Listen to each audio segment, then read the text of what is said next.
Chapter 15 of The Secret Garden by Frances Hodgson Burnett. Chapter 15 Nest Building. After another week of rain, the high arch of blue sky appeared again, and the sun which poured down was quite hot. Though there had been no chance to see either the secret garden or Dickon, Mistress Mary had enjoyed herself very much. The week had not seemed long.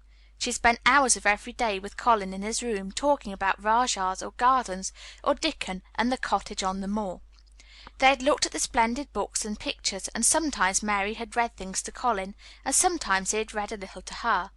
When he was amused and interested, she thought he scarcely looked like an invalid at all, except that his face was so colourless, and he was always on the sofa. "You are a sly young one to listen and get out of your bed to go following things up like you did last night," Mrs. Medlock said at once. "But there's no saying it's not been a sort of blessing to the lot of us. He's not had a tantrum or a whining fit since you made friends. The nurse was just going to give up on the case because she was so sick of him, but she says she doesn't mind staying now you've gone on duty with her," laughing a little. In her talks with Colin, Mary had tried to be very cautious about the secret garden. There were certain things she wanted to find out from him, but she felt that she must find them out without asking him direct questions. In the first place, as she began to like to be with him, she wanted to discover whether he was the kind of boy you could tell a secret to. He was not in the least like Dickon, but he was evidently so pleased with the idea of a garden no one knew anything about that she thought perhaps he could be trusted. But she had not known him long enough to be sure. The second thing she wanted to find out was this: if he could be trusted, if he really could, wouldn't it be possible to take him out to the garden without having any one find out? The grand doctor had said that he must have fresh air, and Colin had said that he would not mind fresh air in a secret garden.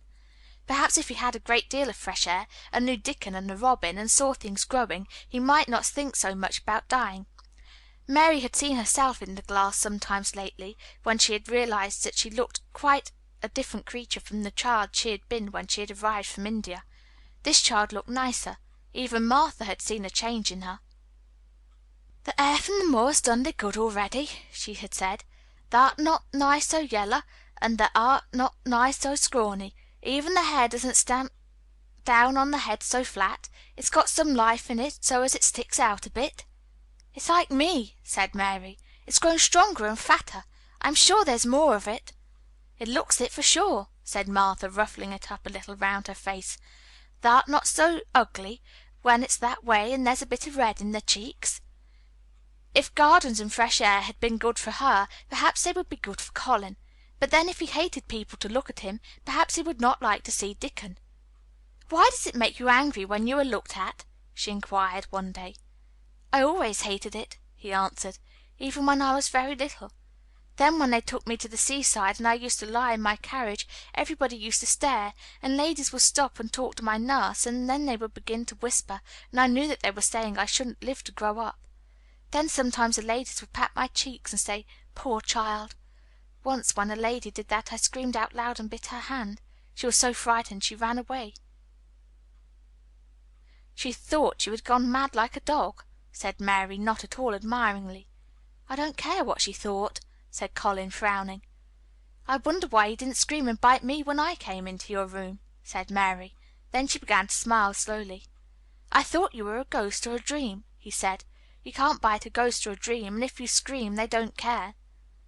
"Would you hate it if a boy looked at you?" Mary said uncertainly. He lay back on his cushion and paused thoughtfully. "There's one boy," he said quite slowly, as if he were thinking over every word. "There's one boy I believe I shouldn't mind. It's that boy who knows where the foxes live, Dickon." "I'm sure you wouldn't mind him," said Mary. "The birds don't, and other animals," he said, still thinking it over. "Perhaps that's why I shouldn't. He's a sort of animal charmer, and I am a boy animal." Then he laughed, and she laughed too.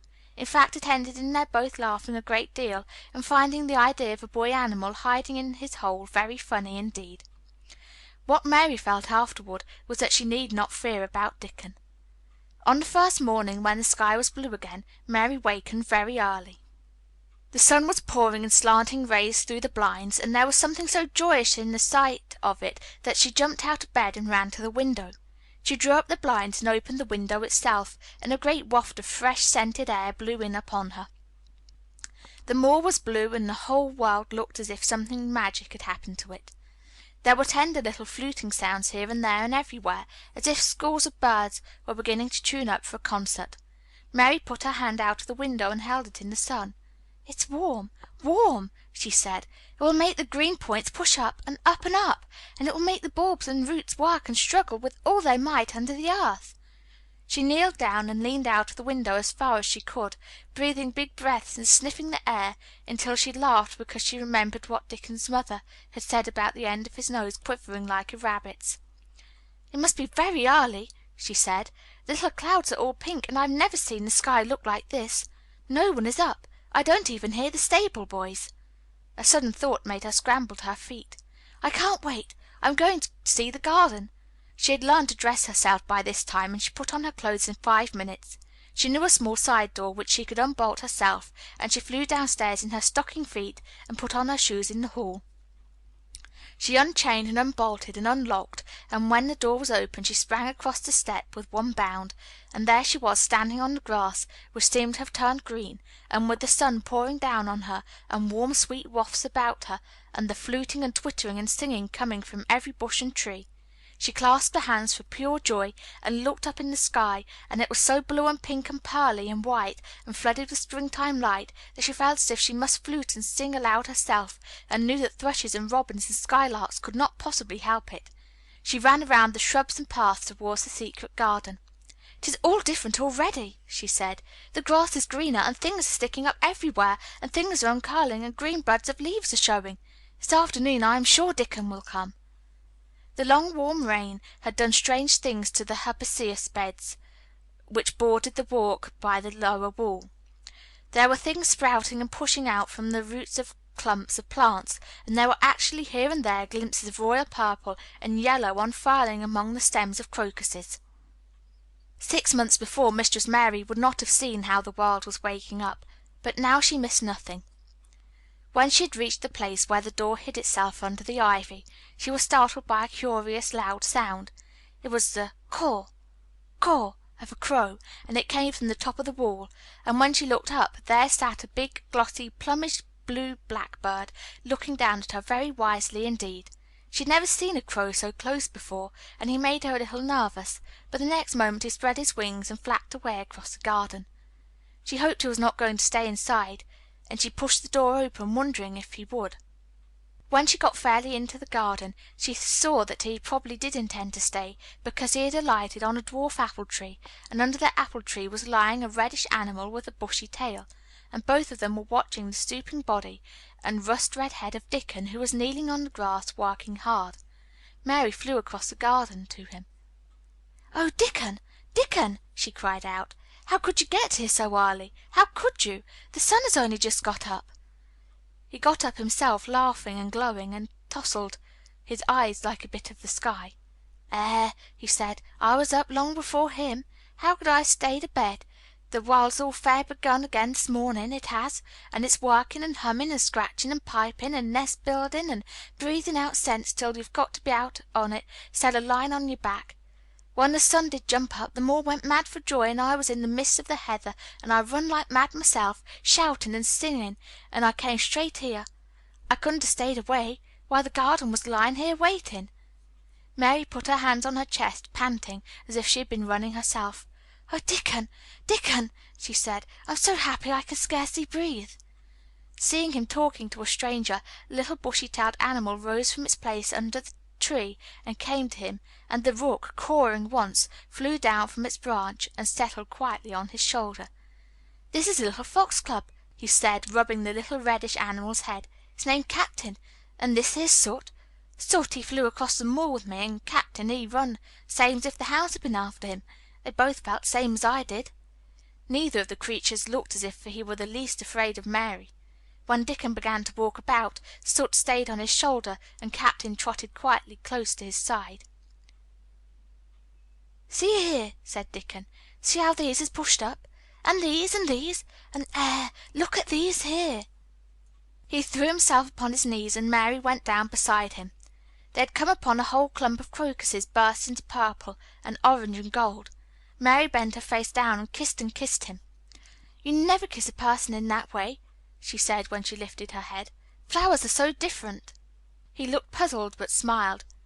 He said, "I've kissed mother many a time that way when I come in from the moor after a day's roaming, and she stood there at the door in the sun looking so glad and comfortable."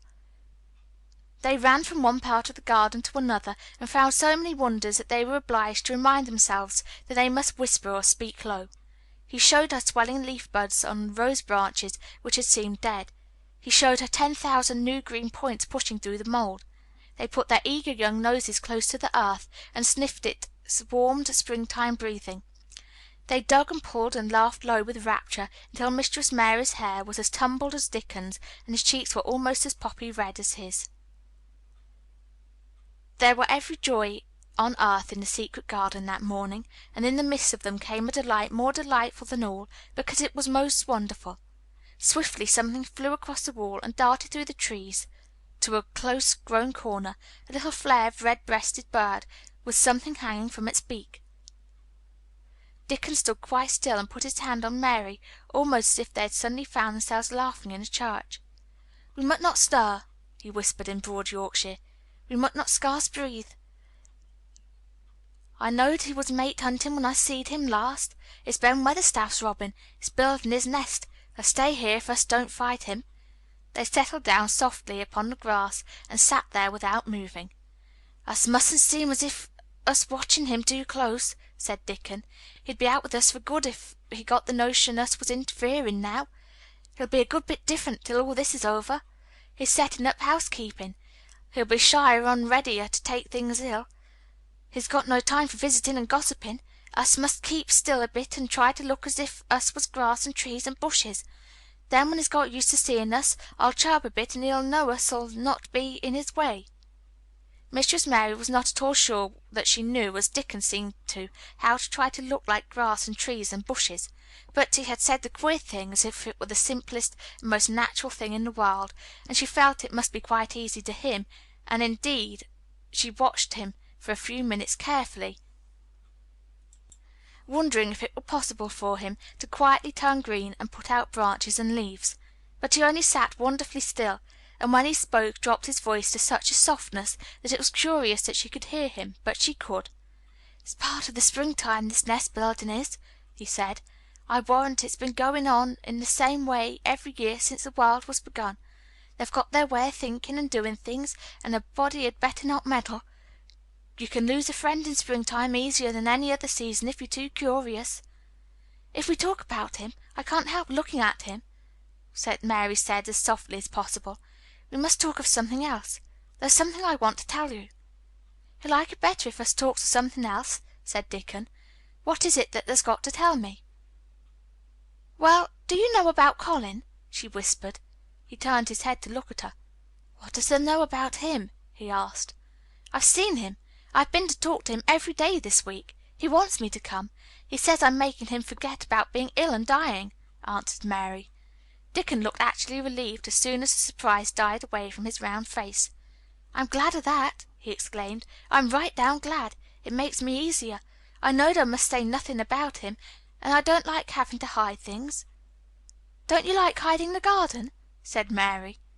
"I'll never tell about that," he answered. "But I says to mother, I says, I got a secret to keep. It's not a bad un, thou knows that. It's no worse than hiding where a bird's nest is. Thou doesn't mind, does thou?" Mary always wanted to hear about mother. "What did she say?" she asked, not at all afraid to hear. Dickon grinned sweet-temperedly. "It was just like her, what she said," he answered.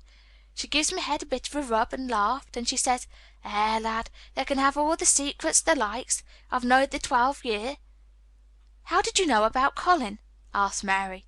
"Everybody as knowed about Mr. Craven knowed there was a little lad as was like to be a cripple, and they knowed Mr. Craven didn't like him to be talked about. Folks is sorry for Mr. Craven because Mrs. Craven was such a pretty young lady, and they were so fond of each other.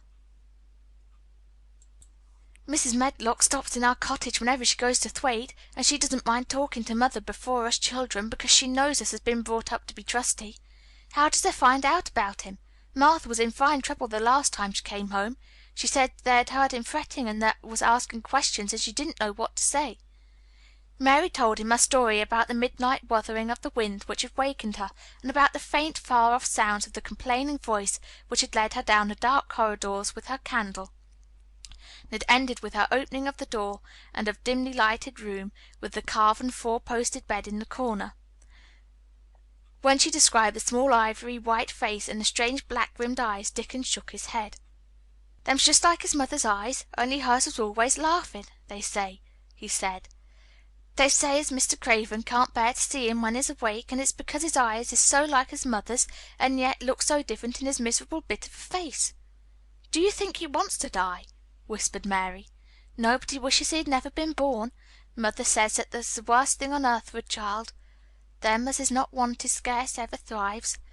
Mr. Craven, he'd buy anything as money could buy for the poor lad, but he'd like to forget as he's on earth.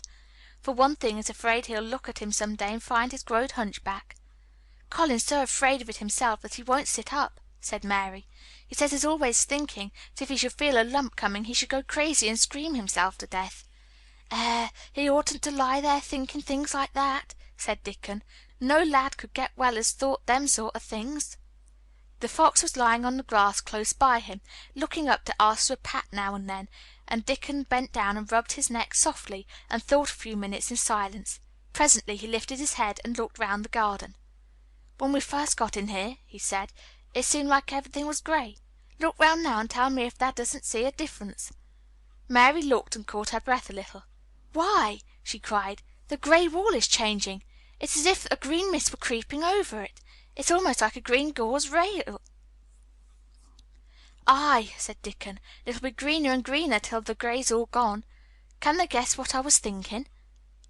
"I know it was something nice," said Mary eagerly. "I believe it was something about Colin. I was thinking that if he was out here he wouldn't be watching for lumps to grow on his back. He'd be watching for buds to break on the rose bushes, and he'd likely be healthier," explained Dickon. "I was wondering if us could ever get him in the humour to come out here and lie under the trees in his carriage." "I've been wondering that myself. I've thought of it almost every time I've talked to him," said Mary. "I've wondered if he could keep a secret, and I've wondered if we could bring him here without anyone seeing us. I thought perhaps you could push his carriage. The doctor said he must have fresh air, and if he wants us to take him out, no one dare disobey him. He won't go out for other people, and perhaps they will be glad if he will go out with us. He could order the gardeners to keep away so they wouldn't find out." Dickon was thinking very hard as he scratched Captain's back. "It'd be good for him, I'll warrant," he said. "Us'd not be thinking he'd better never have been born. Us'd be two children watching a garden grow, and he'd be another. Two lads and a little lass just looking at the springtime. I warrant it'd be better than doctor's stuff. He's been lying in his room so long, and he's always been so afraid of his back, that it has made him queer," said Mary. "He knows a good many things of books, but he doesn't know anything else. He says he has been too ill to notice things, and he hates going out of doors, and hates gardens and gardeners, but he likes to hear about this garden because it is a secret. I daren't tell him much, but he says he wanted to see it." "Us'll have him out here some time for sure," said Dickon. "I could push his carriage well enough. Has thou noticed how the robin and his mate have been working while we've been sitting here? Look at him perched on that branch wondering where'd be best to put that twig he's got in his beak." He made one of his low whistling calls, and the robin turned his head and looked at him inquiringly, still holding his twig. Dickon spoke to him as Ben Weatherstaff did, but Dickon's tone was one of friendly advice. "Wherever thou puts it," he said, "it'll be all right. They knew how to build the nest before they came out of the egg. Get on with it, lad. Thou'st got no time to lose." "Oh, I do like to hear you talk to him," Mary said, laughing delightedly. "Ben Weatherstaff scolds him and makes fun of him, and he hops about and looks as if he understood every word, and I know he likes it. Ben Weatherstaff says he is so conceited he would rather have stones thrown at him than not be noticed." Dickon laughed too, and went on talking. "Thou knows us won't trouble thee," he said to the robin. "Us is near being wild things ourselves. Us is nest building too, bless thee. Look out thou doesn't tell on us." And though the robin did not answer, because his beak was occupied, Mary knew that when he flew away with his twig his own corner of the garden, the darkness of his dew bright eye meant that he would not tell their secret for the world. Chapter 16. Recording by Ashleigh Jane.